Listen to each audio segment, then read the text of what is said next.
Bom, bom dia novamente a todos.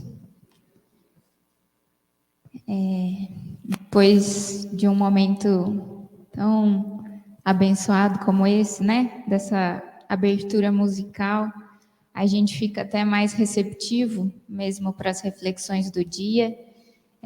Agradeci pessoalmente aqui ao Trio Batuíra e agradeço mais uma vez agora de público, porque foi realmente muito especial para todos nós. E as canções, além da vibração, né, de todo essa renovação de energias assim para nos deixar mais preparados, ainda mais sintonizados, trouxeram também reflexões muito interessantes nas letras das canções, um pouco harmonizadas com as propostas que a gente tem de reflexões para o dia também. E eu gostaria de começar, o Arthur já falou um pouquinho de manhã sobre o nosso tema geral, trouxe uma leitura para a gente, e eu gostaria de começar as reflexões de hoje com uma pequena história.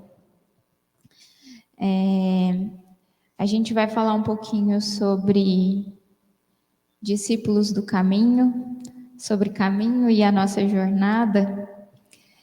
E essa primeira história que eu queria trazer é uma historinha que está narrada no livro Falando a Terra, pelo espírito Bento Pereira, chamada Nascenda. E ela diz assim: enquanto o discípulo apenas se enlevava na meditação acerca do mestre, tudo se lhe afigurava harmonia. Cada ensinamento era para ele uma nascente de luz, rasgando horizontes novos, e por isso a vida nunca lhe pareceu tão suave e risonha. É o esforço que cada um de nós tem feito, né? Nos estudos, na meditação, e nós recebemos do alto essa bênção que as reflexões e que os estudos nos trazem, que a meditação nos traz, de receber mesmo esses ensinamentos que nos elevam, que a gente se sente cada vez melhor com isso tudo, né? A gente vai ficando cada vez mais maravilhado à medida que a gente se debruça sobre o Evangelho de Jesus, que a gente recebe bênçãos e consolações, que a gente realmente vai se maravilhando com cada pequeno ensinamento que a gente se depara. Mas ele diz: ébrio de júbilo, dividia-se entre o firmamento povoado de estrelas e a terra cheia de flores, e repetia então: que não farei por ti, Senhor? Porque nesse júbilo grandioso de tudo aquilo que recebe, a gente se vê enquanto discípulos dedicados nesse momento de fortalecimento da alma, em que realmente a gente pergunta: Senhor, o que eu não farei por ti? Como Pedro fez lá no início também, né, Senhor? Por ti tudo, porque eu recebo tanto. Então, estou aqui disposto.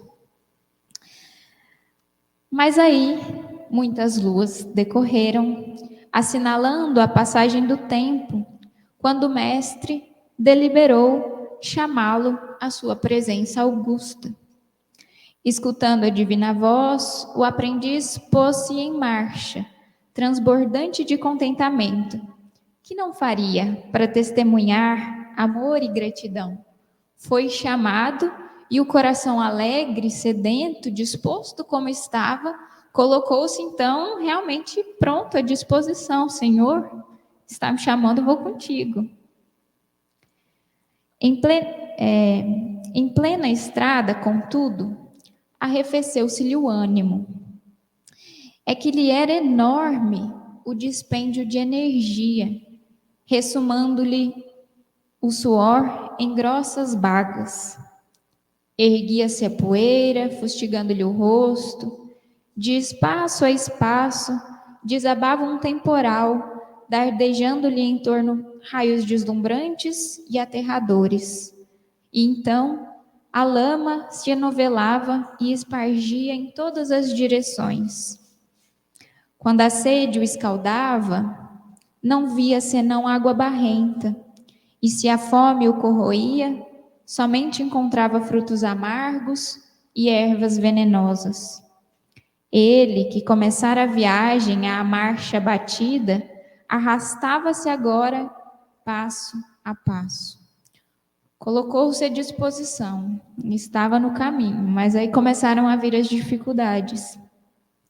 E diante delas, o coração foi fraquejando um pouco, né? Foi ficando assim mais desanimado. Serpentes e ciladas multiplicavam-se na dificultosa jornada. E ele, que prometera amor a todos e a tudo, lançava-se ao ódio. E aí vem também o conflito, né? Porque ele estava lá no início disposto a tudo isso e agora via-se em outro lugar. Ele, que louvava a humildade, entregava-se à revolta. Ele, que enxergara no mundo o templo magnificente do Eterno, passara a considerar a natureza mera taça de fel. Incapaz de compreender a necessidade da luta que o crescimento da própria alma, para o crescimento da própria alma, ele se afirmara apaixonado pela perfeição do Mestre, duvidou de sua sabedoria e previdência. Então, diante das dificuldades, foi fraquejando e, além de tudo, começa a duvidar até do Criador e do seu amparo e das suas bênçãos. Por que não vinha o Senhor em seu auxílio? Por que abandonar um aspirante da luz em desesperação? Se ele estava ali disposto, por que se sentia então abandonado? Será, né, que Deus o tinha abandonado? Depois de longa reflexão, recolheu-se à extrema tristeza e fugiu à estrada real da redenção, arrojando-se, espavorido, aos formidáveis desfiladeiros das margens. E se estamos aqui falando sobre caminho, essa talvez é a posição do caminho a qual nós realmente devemos evitar, a margem dele. Porque a gente se lembra também do cego de Jericó, né? Que na passagem estava à margem do caminho. E aí, quando vem Jesus, ele faz o caminho, o inverso, né? Ele sai da margem, joga a capa, então levanta-se e vai em direção a Jesus. E coloca-se, então, no caminho. Essa história traz o inverso, daquele que bebeu dos ensinamentos, bebeu do Evangelho, colocou-se à disposição e vieram naturalmente os desafios, as dificuldades que todos nós vamos faceando no caminho. Mas diante das dificuldades, nessa história a gente vê uma escolha, que é uma escolha de desistência momentânea, porque é momentânea, né? E ele escolhe então acomodar-se à margem do caminho. E fica então estacionado nas dificuldades. Porque quando a gente está à margem do caminho, a gente não segue caminhando. E é como se a gente ficasse parado, vislumbrando apenas aquele estágio, que é o da dificuldade. Porque é um estágio. Se ele faz parte do caminho, ao longo do caminho, e vencendo essas dificuldades, a gente vai também se fortalecendo para superar aquilo tudo, e enfim, porque o caminho prossegue. Se a gente para, a gente fica estagnado naquela etapa, naquela parte da caminhada. Como que vivendo, e a gente vê isso, né, enquanto jornada espiritual, o quanto como espíritos, muitas vezes, a gente fica vivendo um looping de sofrimento e de dores, porque estamos parados na mesma etapa do processo, né? Sem avançar. E assim, diz a mensagem, ocorre a jornada cristã.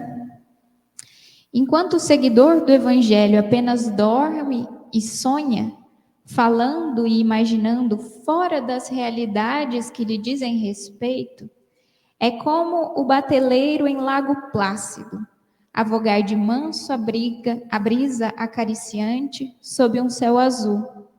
Mas se desperta e resolve navegar no largo oceano, mar alto, como diz o Evangelho, ao encontro da claridade divina, pensando e agindo conscientemente, de acordo com as lições do Mestre.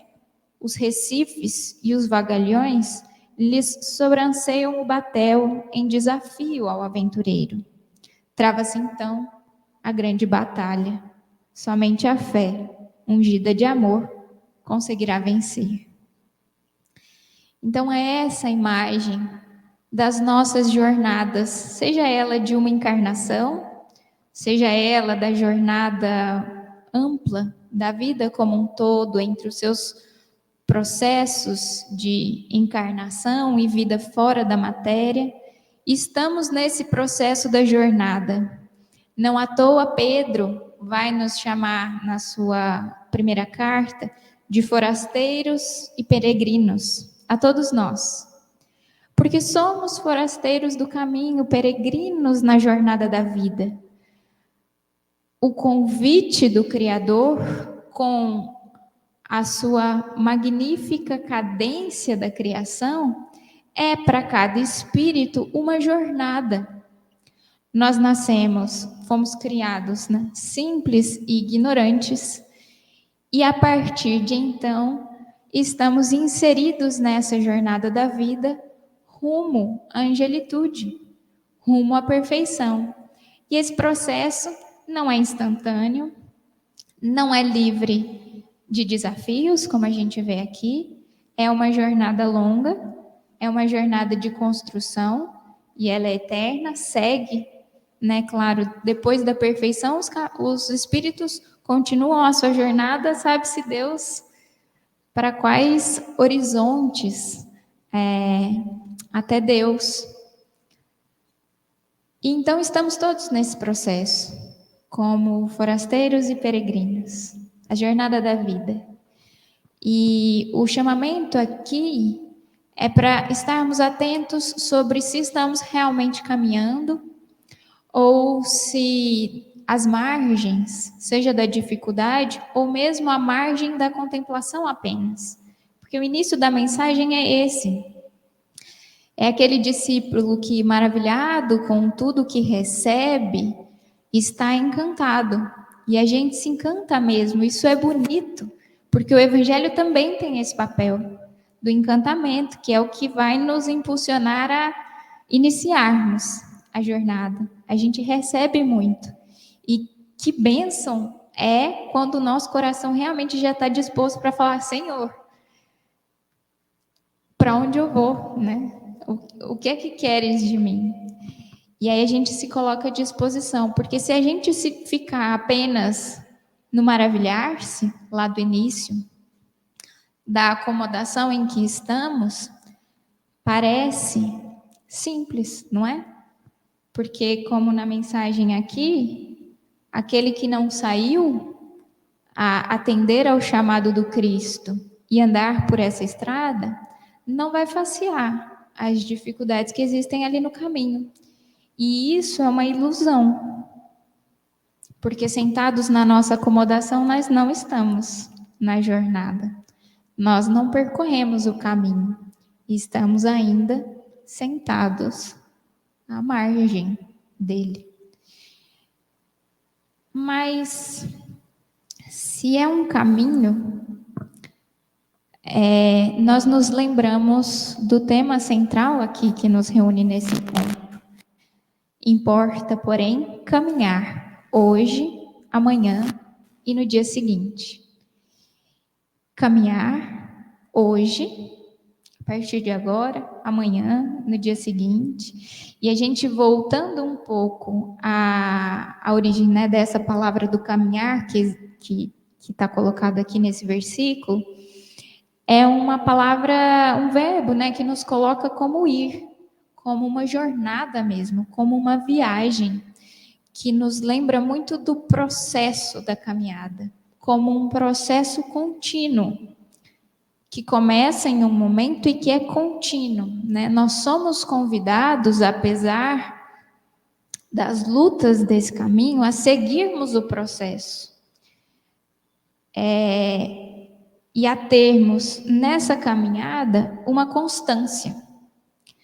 Porque muitas vezes a gente não está preparado para grandes saltos, para uma corrida, mas que a gente possa dar os pequenos passos que nos cabem e que nos são possíveis a cada um de nós com constância. Se todos os dias, nos pequenos esforços, a gente puder andar 1 milímetro, na somatória nós não estamos parados, né? A gente está sempre indo adiante. Então é um pouco desse convite mesmo da constância do processo, do caminhar nesse sentido da jornada que é contínua. E aí a gente se lembra que desde o início da revelação divina, a gente vai ver desde Abraão esse convite acontecendo.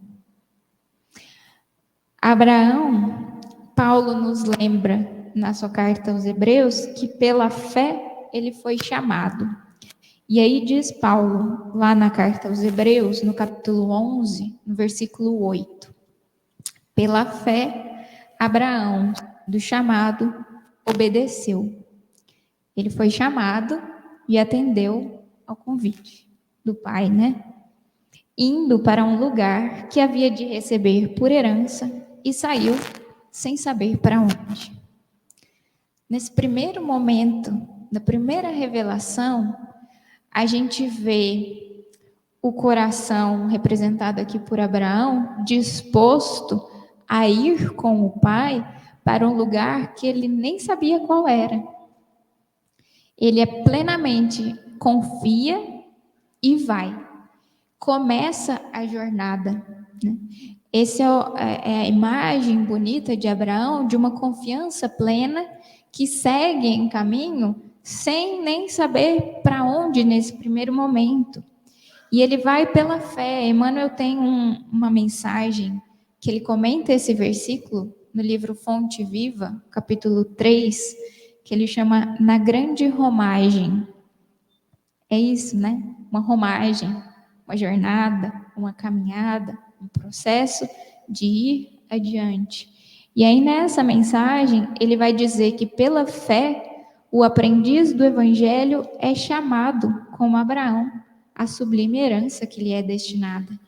Abraão foi chamado e todos nós somos novamente chamados.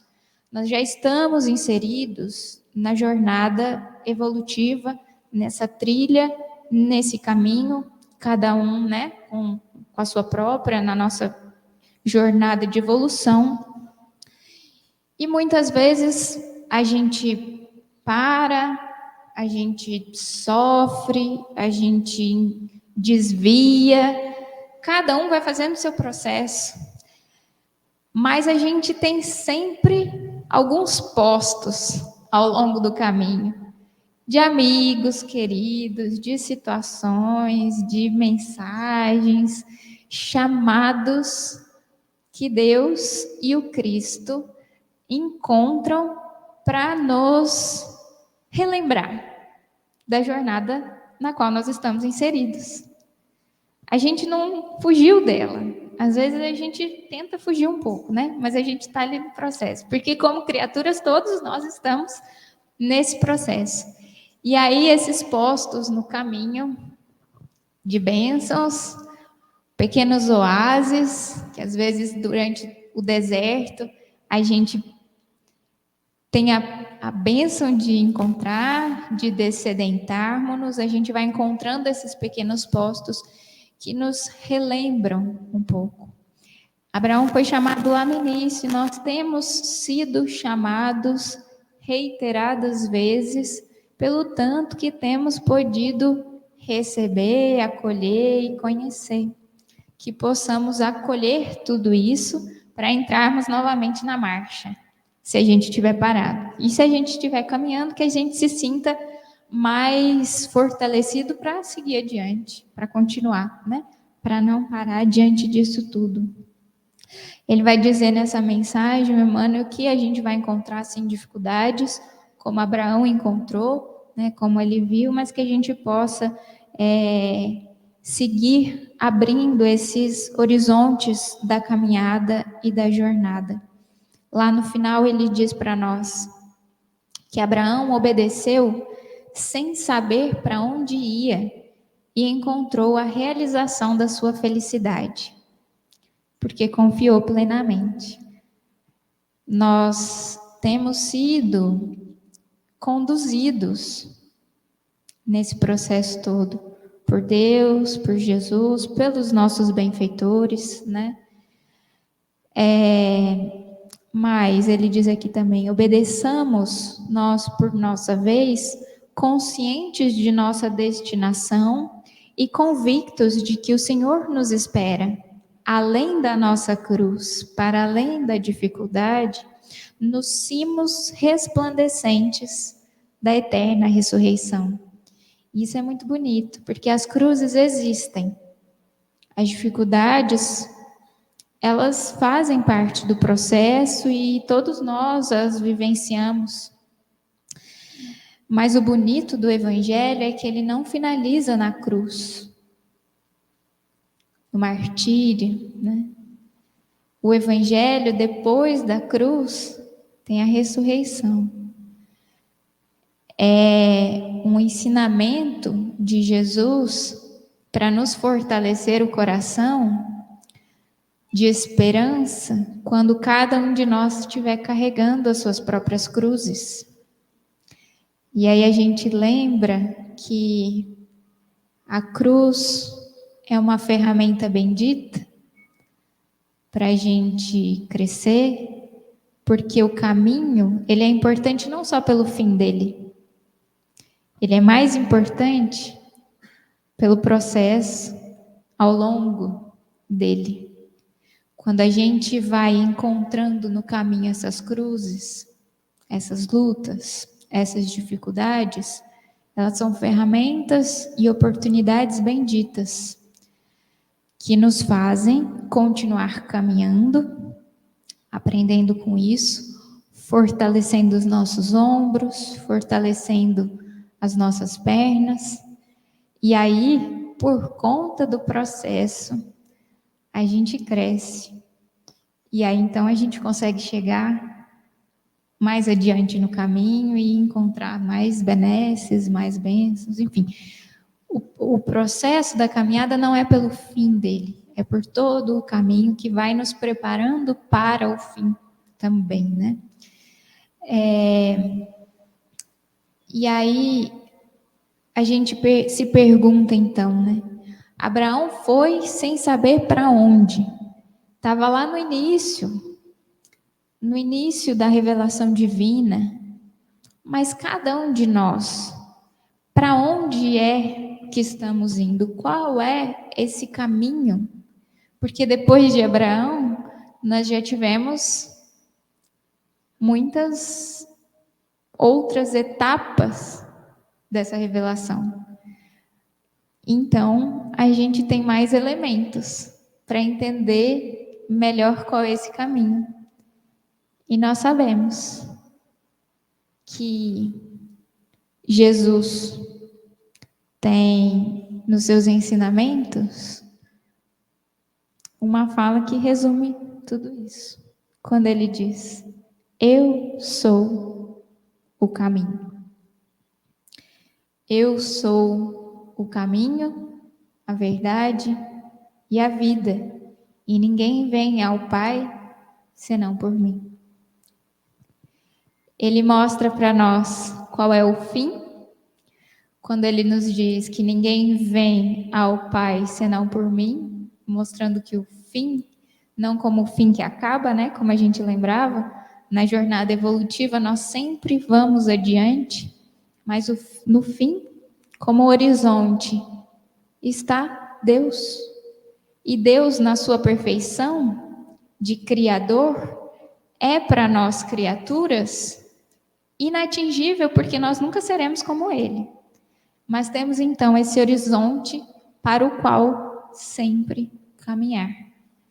E Ele, como Espírito puro que já está lá em comunhão plena com Deus, né? Por isso a tradução que o Haroldo, né, escolhe colocar: ninguém vem ao Pai, né? Dizendo que ele já está ali naquele processo em comunhão com Deus.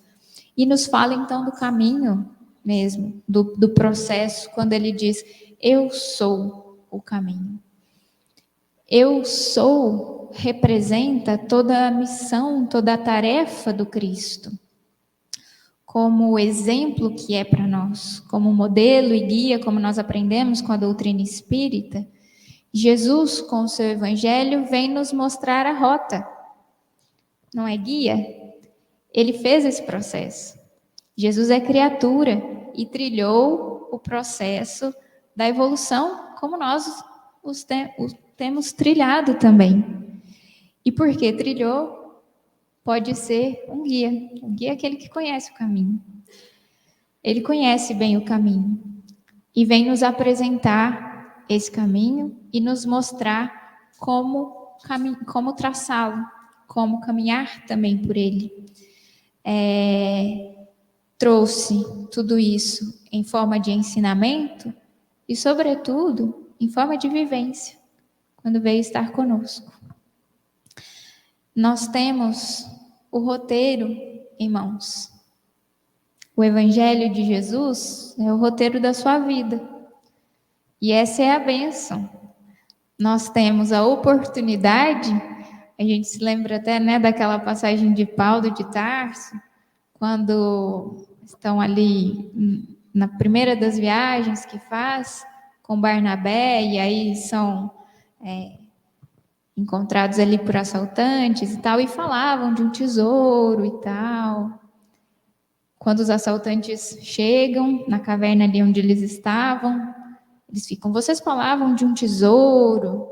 Ah, é verdade, um tesouro, quem o encontrar nunca mais vai ter necessidade de nada. E eles ficam assim, né, maravilhados, assim, querendo aquilo. Ele fala assim: a gente tem um mapa aqui.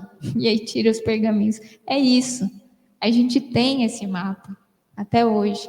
E hoje com bênçãos ainda maiores, porque a gente tem, além do mapa, a gente tem a doutrina espírita, que é a legenda do mapa, para ajudar a gente a entender ele melhor ainda. Então, qual não é a facilidade até, né, que nós temos hoje de entender o processo? E aí, a grande diferença vai estar em o que é que eu faço com o mapa que eu já tenho, né? Que é esse o grande chamado lá da primeira história. Às vezes a gente vai se maravilhando, recebe, mas quando a gente realmente se coloca a caminho, faceando na vida prática tudo aquilo, é que é realmente o grande chamado, né, para todos nós. E a gente retoma aqui, né, lembrei de uma fala lá também do mesmo livro, Falando a Terra, uma mensagem de Francisco Dumont de Alverne. Ele diz que sem Jesus, que nos concede sublime resposta aos enigmas do caminho, o caminho então converter-se-ia, né, a existência em labirinto inextricável de padecimentos inúteis. Porque se a gente não tivesse Jesus, ou se a gente não tivesse as orientações do alto, e a bondade divina é tanta que ela vem, né? A gente vem recebendo revelações do alto constantemente para nos mostrar a jornada, estaríamos como num labirinto, né? Sem direção, perdidos. Mas a gente tem esse direcionamento. E não à toa, Não à toa, nós vamos ver, os primeiros cristãos receberam qual título?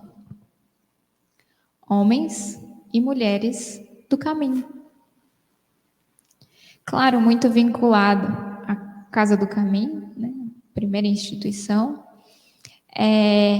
que recebia peregrinos, viajores, como Pedro nos chama a todos, mas os da matéria, né? Recebia aqueles que estavam em situações de desafio mesmo na matéria, né? Pelos processos todos que a encarnação vai impondo a muitos de nós. Mas que a gente lembra que a tarefa desses primeiros cristãos naquele momento era de auxílio das enfermidades, do corpo material, do alimento, do remédio, do que fosse necessário, mas era também presente. E essa foi uma das discussões importantes em um determinado momento de dificuldades ali da casa, que as pregações do evangelho não poderiam ficar de lado ou serem esquecidas, porque esse era o cuidado, o alimento, o remédio, a cura do espírito, né? Então tinha essa característica de cuidado com todos os viajores, os da matéria e todos nós, né, como andantes da jornada espiritual. Então é bonito pensarmos isso, que esse título de homens e mulheres do caminho mostra e relembra-nos a todos o quanto estamos em caminhada. Nós não chegamos lá ainda, mas já estamos nos esforçando por. Então, que a gente possa se lembrar sempre que, como cristãos, como espíritas, nós somos esses homens e mulheres do caminho, que possamos estar a caminho sempre, né? Nesse convite mesmo de constância na caminhada. Mas aí a gente lembra também de uma fala de Lucas, quando lá no livro Paulo e Estevão, ele vai questionar um pouco esse título de caminho, né? Que era o título comum que era dado aos cristãos naquele momento, em toda a região ali, né? Em todo o contexto. E aí a gente vê lá na fala de Lucas, na segunda parte do livro Paulo e Estevão, no capítulo 4, ele diz: não vejo na palavra caminho uma designação perfeita que traduza o nosso esforço. Os discípulos do Cristo são chamados viajores, peregrinos, caminheiros. Mas há viandantes e estradas de todos os matizes. O mal tem igualmente os seus caminhos. Como estrada, como caminhada, né? Existem diversos tipos, diversas estradas que levam a diversos destinos. Enfim, até no mal, as estradas e os caminhos existem. Então ele propõe: não seria mais justo chamarmos-nos cristãos uns aos outros? Esse título nos recordará a presença do Mestre, nos dará energia em seu nome e caracterizará de modo perfeito as nossas atividades em concordância com os seus ensinos. E aí, a partir de então, os homens e mulheres do caminho passaram a ser chamados de cristãos, e a gente carrega esse título, né, esse nome até hoje, e talvez a gente não se dê conta da grandiosidade do que isso representa. Seguidores do Cristo. E qual não é a nossa responsabilidade como vitrines do Evangelho de Jesus, né, dos seus ensinamentos? Somos chamados a sermos aqueles que aplicam o Evangelho de Jesus em suas vidas. Mas isso é também estímulo para nós, né? E aí então a gente se lembra que se somos caminheiros, se somos esses homens e mulheres do caminho, que estamos na jornada, somos também cristãos, acima de tudo. Que o caminho ao qual nos propomos a caminhar não é qualquer um, é o caminho do Evangelho de Jesus. E aí então a gente traz mais uma mensagem de Emmanuel, que está no livro Vinha de Luz, é o capítulo 176, intitulada O Caminho. Interessante isso, né? Como o Lucas bem frisou lá, os caminhos do mundo podem ser muitos, mas existe um caminho, o caminho, que é único, e é esse ao qual nós nos atemos aqui. E ele comenta justamente a fala de Jesus, né? Eu sou o caminho. E diz Emmanuel, há muita gente acreditando ainda na Terra que o cristianismo seja uma panaceia, como tantas, para a salvação das almas. Para essa casta de crentes, a vida humana é um processo de gozar o possível no corpo de carne, reservando-se a luz da fé para as ocasiões de sofrimento irremediável. Como se a gente pudesse dividir a nossa vida, né? A decadência na carne, procura-se o aconchego dos templos. Veio a morte de pessoas amadas, houve-se uma ou outra pregação que auxilia a descida de lágrimas momentâneas. A gente até se emociona, né? Mas num processo ali ainda superficial. Há desastres, dobram-se os joelhos por alguns minutos e aguarda-se a intervenção celeste. Usa-se a oração em momentos excepcionais, à margem de pomada miraculosa, somente aconselhável à pele em ocasiões de ferimento grave. E o alerta de Emmanuel é que muitas vezes a gente quer separar as nossas vidas e usar das bênçãos do conhecimento espiritual que temos, ou do apoio, do consolo que a doutrina nos traz, que o Evangelho de Jesus pode nos oferecer, apenas nos momentos em que nos são importantes da nossa visão momentânea e superficial, que são os momentos das dores e dos sofrimentos. A gente se vê em necessidade, aí a gente apela, né, ali para o socorro, recebe, porque a gente sempre recebe, a misericórdia infinita, e a gente lembra que esses momentos de auferir forças também são necessários, importantes, fazem parte, estão ali, mas às vezes a gente quer separar as nossas vidas e viver isso, viver o Evangelho ali, né, a busca dele, só no momento de auferir ali nas nossas necessidades. A maioria dos estudantes do Evangelho parecem esquecer que o Senhor se nos revelou como sendo o caminho.